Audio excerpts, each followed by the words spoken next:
بسم اللہ الرحمن الرحیم۔ Lesson number 8 organisations. اس لیسن میں ہم کیا کچھ سیکھیں گے، کیا کچھ پڑھیں گے۔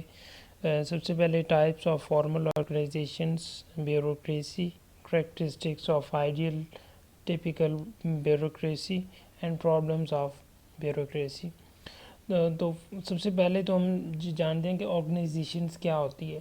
کوئی بھی بچہ ہے وہ پیدا ہوتا ہے تو وہاں سے ہی اس کو آرگنائزیشن سے واسطہ پڑتا ہے۔ تو ایک ہاسپٹل میں اگر وہ پیدا ہوتا ہے تو وہ ایک آرگنائزیشن ہاسپٹل کے اندر پیدا ہوتا ہے۔ جیسے ہی وہ تھوڑا سا بڑا ہوتا ہے تو وہ ایک اسکول کے اندر چلا جاتا ہے تو وہ بھی ایک آرگنائزیشن ہے۔ اسی طرح کالج ہے، پھر یونیورسٹی ہے، اور اس کے بعد وہ جاب کے لیے جاتا ہے تو وہ بھی ایک آرگنائزیشن میں ہے۔ اسی طرح جب اس کی ڈیتھ ہوتی ہے تو وہ بھی آج کل ایک آرگنائزیشن کے تھرو، ایک فیونرل پریڈ کے ذریعے موسٹ آف ٹائم آپ دیکھ سکتے ہیں۔ تو یہ جو آرگنائزیشن کا کنسیپٹ ہے یہ ابھی بہت زیادہ فیمس ہو رہا ہے according to past traditional life, اور جو پہلے وقتوں میں ہوتا تھا۔ فارمل آرگنائزیشنز کیا ہوتی ہیں؟ فارمل آرگنائزیشنز ایک بڑی ایک لارج سیکنڈری گروپ ہوتا ہے جس میں کچھ گولز انہوں نے سیٹ کیے ہوتے ہیں، ان کو اچیو کرنا ہوتا ہے، اور یہ ریشنلائزیشن آف سوسائٹی ایک کسی بھی چیز کو آپ نے ایک گول کو اچیو کرنا ہے، اس کے لیے کچھ رولز اینڈ ریگولیشنز بنائے جاتے ہیں، اور ان کے اکارڈنگ چلنے کے بعد پھر وہ ایک آرگنائزیشن جو فارمل بناتے ہیں وہ سیکنڈری گروپ ہوتا ہے جس میں آپ فارمل ہوتے ہیں، پرسنل نہیں ہوتے، آپ ایک لمیٹڈ اور پلان ہوتے ہیں، آپ نے آرگنائزیشن کو ساتھ کام کرنا ہوتا ہے۔ 3 طرح کی فارمل آرگنائزیشنز ہوتی ہیں جن کا واسطہ آپ کو وقتاً فوقتاً پڑتا رہتا ہے۔ ایک یوٹیلیٹیرین ہوتی ہے، نارمیٹیو اور کوئرسیو۔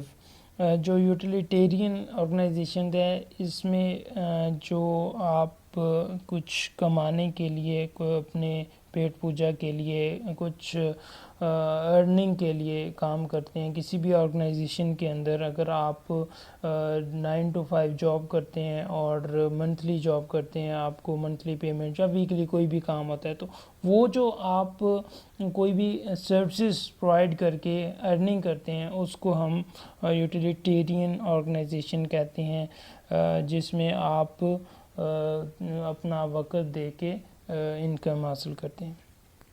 اس کے بعد ہے نارمیٹیو آرگنائزیشنز۔ یہ ایک والنٹری آرگنائزیشنز ہوتی ہیں جس میں آپ فیس بلّہ کام کرتے ہیں، جس طرح ہمارے پاس اگزامپل ہے ایتھی ٹرسٹ کی، ریڈ کریسنٹ کی اور لائنز کلب کی، جس میں آپ صرف اپنی سروسز دیتے ہیں اور وہاں سے واپسی ارننگ نہیں لیتے، تو اس کو ہم نارمیٹیو آرگنائزیشنز کہتے ہیں۔ کوئرسیو آرگنائزیشن ایسی آرگنائزیشنز ہوتی ہیں جس میں جو ممبرشپ ہوتی ہے وہ انوالنٹری ہوتی ہے، بٹ ان کے اوپر کچھ ریسٹرکشنز ہوتی ہیں، کچھ اسٹرکٹ قسم کا کنٹرول ہوتا ہے، ان کے ٹاپ رینکڈ آفیشلز ہوتے ہیں، لائک پرزنرز ہیں یا پھر سیکریٹری ہاسپٹلس ہیں، ملٹری یونٹس ہیں، تو وہ کوئرسیو آرگنائزیشنز ہوتی ہیں۔ اس کے بعد ہے جی بیوروکریسی۔ بیوروکریسی ایک آرگنائزیشن ماڈل ہوتا ہے جو کہ کمپلیکس ٹاسک جو ہوتے ہیں ان کو کمپلیٹ کرنے کے لیے ہوتے ہیں، جس میں گورنمنٹ ایجنسیز بھی آ سکتی ہیں، official deliberately enact and revise policy, ان کو جو پالیسیز میک کرتے ہیں ان کو پھر آگے ریوائز کرتے ہیں، تو بیوروکریسی ہیں۔ Characteristics of ideal typical bureaucracy, اس میں اسپیشلائزیشن ہوتی ہیں، ان کا ایک اسپیشل قسم کے ٹاسک ہوتے ہیں جن کو انہوں نے فلفل کرنا ہوتا ہے۔ ہیرارچی آف آفیسز ہوتی ہیں، یعنی کہ اکارڈنگ ٹو ان کے جو آفس سیپریٹ ہوتے ہیں، ان کے ٹاسک کے مطابق ان کے آفیسز ہوتے ہیں. ریٹن رولز اینڈ ریگولیشنز ہوتی ہیں, جتنے بھی ان کے رولز ہیں وہ ریٹن ہوتے ہیں, جو بھی انہوں نے جس لائحہ عمل کے تحت اپنی گول کو اچیو کرنا ہوتا ہے وہ ریٹن ہوتے ہیں. ٹیکنیکل کمپیٹنسیز ہوتی ہیں, بیوروکریٹی آرگنائزیشنز ایکسپرٹ ہوتے ہیں.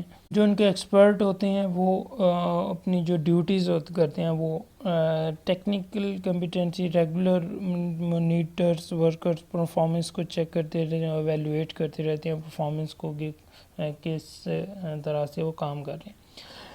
امپرسنالٹی ہوتی ہے جس میں آپ کی اپنی پرسنل لائف کو ڈسکس نہیں کر رہے ہوتے ہیں, آپ امپرسنل ہوتے ہیں, اپنے جو بھی رولز بتائے ہوتے ہیں ان کو آپ نے فلفل کرنا ہوتا ہے. فارمل ریٹن کمیونیکیشن, جو بھی کمیونیکیشن ہوتی ہے وہ بھی آپ نے فارمل کرنی ہوتی ہے. یہ نہیں ہے کہ آپ اپنے رولز اینڈ ریگولیشن سے ہٹ کے کوئی بھی ڈسکشن کریں. آپ نے جو بھی آرگنائزیشنز کی ریکوائرمنٹ ہیں آپ نے اس کے مطابق اپنے جو بھی کمیونیکیشن کرنی ہوتی ہے وہ نہیں. پرابلمس بیوروکریسی کا سب سے بڑا جو پرابلم ہے وہ ایفیشنسی ورسز پوٹینشیل ہے. آرگنائزیشن یا بیوروکریسی ہے, اس کے اندر آپ اگر کام کرتے ہیں تو آپ کی جو اپنی پوٹینشیل ہے اور اپنا جو ایفیشنسی ہے وہ اس کے اکارڈنگ نہیں کرتے. آپ نے اس آرگنائزیشن کے مطابق اپنے آپ کو ڈھالنا ہوتا ہے, اپنی جو ایکسپرٹیز ہیں آپ نے ان کو رولز اینڈ ریگولیشنز کے مطابق کرنا ہوتا ہے. اور دوسرا جو رولز از رولز, آپ کسی کو اس کا آرگنائزیشن کے رولز کو نہیں توڑ سکتے. آپ کو جو رولز بتائے گئے ہیں آپ نے اس کے مطابق کام کرنا ہوتا ہے. آپ اس سے نہ کم کر سکتے ہیں نہ زیادہ کر سکتے ہیں. اگر آپ اس طرح کریں گے تو آپ کو کک آؤٹ بھی کیا جا سکتا ہے. تو اس کے ساتھ ہی ہمارا آج کا لیسن نمبر 8 کمپلیٹ ہوتا ہے. امید کرتا ہوں آپ کو اس کی سمجھ آئی ہوگی. آج کے لیکچر میں ہم نے جو پڑھا ہے وہ ٹائپس آف فارمل آرگنائزیشنز ہیں, بیوروکریسی ہے, characteristics of ideal typical bureaucracy ہے, اور پرابلمس آف بیوروکریسی ہے. تو ہمارے چینل بھی شارٹ نوٹس کو سبسکرائب کریں, بیل آئیکن کو پریس کریں تاکہ جیسی ہماری نیکسٹ ویڈیوز اپلوڈ ہوں تو سب سے پہلے آپ کو ریسیو ہو. اس ویڈیو کو لائک کیجیے, شیئر کیجیے. ملتے ہیں نیکسٹ ویڈیو میں, تب تک کے لیے اجازت دیجیے. اللہ حافظ.